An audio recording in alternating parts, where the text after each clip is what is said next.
So you're searching on the internet, you're looking for statistics and trying to figure out what the crime data might be for Medford, Oregon. Well, it's really hard to understand. So in this video, I'm gonna help break that down a little bit. We're gonna look at some maps. We're gonna talk about some crime statistics from some leading websites. So if you're gonna Google information on crime statistics in Medford, what you might find, and then we're gonna compare that to some other cities that are commonly well known, and we're just gonna kind of look at some of that data. Then after that, we're gonna talk anecdotally about some of the local people and some of the local reports so you can see kind of what the local crime report might be. And then I'm gonna share some anecdotal information as well. So this is the Medford area. You can see Medford is in the downtown area. Here's Jacksonville, Central Point, outlying areas. And here's the map code, if you will. Here's the safest, or in the light purple, and then the most dangerous in the dark purple. So this is the assessment according to Neighborhood Scout of certain areas. Hillcrest area, out by the airport, and then, downtown and along Bear Creek is where it's in more dark purple. That follows. There's more late night activity in the downtown area. Bear Creek Parkway and the Greenway, has more houseless personnel than other parts of the community do. So that makes perfect sense. Now here's where it gets tricky, right? When you're starting to think about crime rate, the average in Medford is quote unquote above average. But if you go to the same site, and let's go to a different city. How about Salt Lake City? Look at that. That looks scary too. Look how much dark purple there is there. That looks very scary. And let's pick another city. Whoa, San Antonio. Look at how much dark purple is there. Well, why? Because it's about safest to most dangerous. So this, if you're using this website for comparison of some areas, there might be some things for you to consider. Even the most safe cities are going to have dark purple and light purple because it's about most dangerous to safest. So, and there's not a lot of data behind this. If you're on this site, which often pops up first when you're trying to research the crime rate of an area, it's all about them trying to get you to pay for the reports, which are very good, by the way. So then I thought, okay, well, let's go to Niche. Niche is a great site that has a bunch of information. Here's the data. Medford, town in Oregon, has the violent crime numbers. They're higher than national, not great. And then the overall rating is a C. Okay, well, what about Salt Lake City? I pulled up Salt Lake City. Look at that, higher than national. Murder rate higher than national. Rapes way higher than national. So then I went to Salt Lake City. Look at that. Same score of a C. Assaults higher than national. Murder, rapes almost 3 times the national average. Interesting. Salt Lake City. So then I went to Sacramento because it has to do with where you're coming from, right? Look, assaults are higher, murders are higher, rape is lower, but it's the same score of a C. Very average. So what about San Antonio? Look at that. Same score. Assaults are high, murders are higher, rapes are higher. These are very high numbers too, and they all have the same score. So you might draw the conclusion that, maybe there's just a little bit more going on here than meets the eye in terms of the data. So then when you look at Medford, you might go, oh man, look at all that dark purple. But what about other areas and cities that we know are great cities to live in?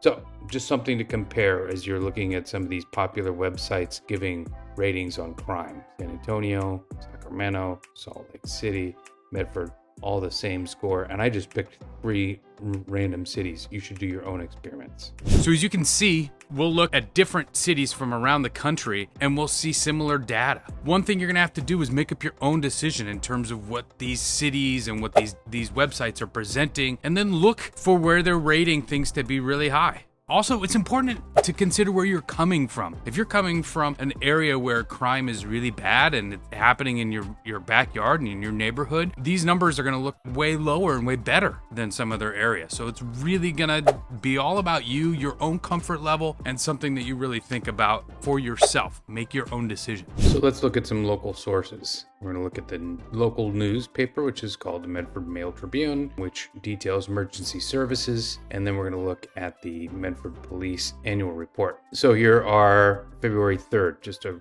random date is the day I'm recording. Theft, drugs, burglary, fugitive, Somebody from California was arrested. Failure to report as a sex offender, burglary, unauthorized use of a motor vehicle. These are pretty common when you look throughout. So if you want to know what the crime is like, why not go to the city and go to the police report? So this is 2020 annual report from Medford. They do not have 2021 out yet, but talks about their budget, which is awesome. And it talks about their internal investigation numbers and some of the interesting facts. So they've hired 4 police officers. They've contributed to 14,737 training hours. So they're really double down on training. And then they talk about their operations. This is interesting right here. So citizen initiated calls for service 61,000. So it's an interesting number when you think about the population of Medford. Suspects arrested for failure to register as sex offenders, only 76. So those numbers are a little askewed that we were looking at on the niche page. The Greenway Health and Safety Team.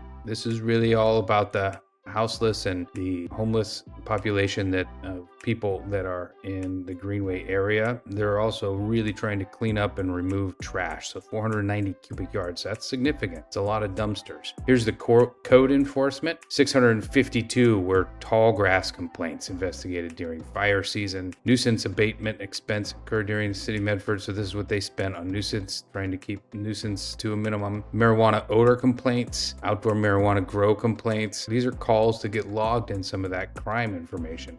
Traffic citations, traffic crashes, DUI arrests. Obviously that number is way higher than anyone would want, but it's an interesting statistic when compared to some of the other areas. Criminal investigations. Here's the big component relative to the drug situation in Medford. And you notice some big numbers. 35,000 pounds of marijuana seized, 40,000 marijuana plants seized, over $2 million in currency seized. So these are big seizures, and this is an issue in Medford. We know about this, but it's not one that engages everybody in the community. There's the property control. So this is an interesting little pamphlet. I encourage you to check it out. It's on the City of Medford's police department, and it gives you, the chief gives a message. It's a really interesting piece of information from the local people themselves. Anecdotally, I can tell you that living, for me, it's been a relatively safe experience. That's because I'm very aware of what I'm doing and what time I'm doing it and where I'm doing it, and I'm paying attention to some of the social cues around me. Now, no place is perfect. Those just places don't exist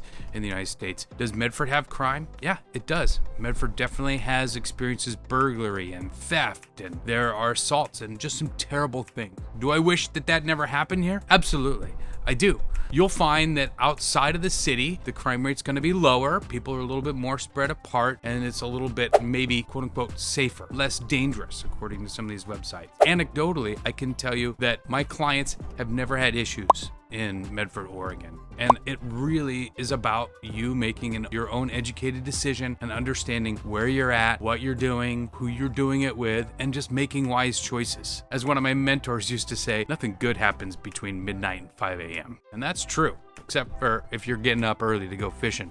That's some good stuff right there. So let's talk about it. I get this call and I get this question more than I get any other, is what is the crime rate in Medford? And I'm worried about the crime, and I Google crime and I get these numbers. Let's talk about it. What's your experience been in Medford? Good and bad. Let's just share. I know that some of the trolls out there are going to come right at it and bash Medford, and sure, absolutely. But share your experience and be honest about your experience, and let's have a little discussion about it in the comments. If you're finding this channel to be helpful in any way, I'd love for you to be a subscriber. I release 4 videos a month. I try to get a lot of content out there, and I draw my content from the questions I get in the comments and from the calls I get from you all as clients. So please like and subscribe to the channel. I'll be bringing a lot more comment to you about Grants Pass, Medford, Ashland, and the Southern Oregon area.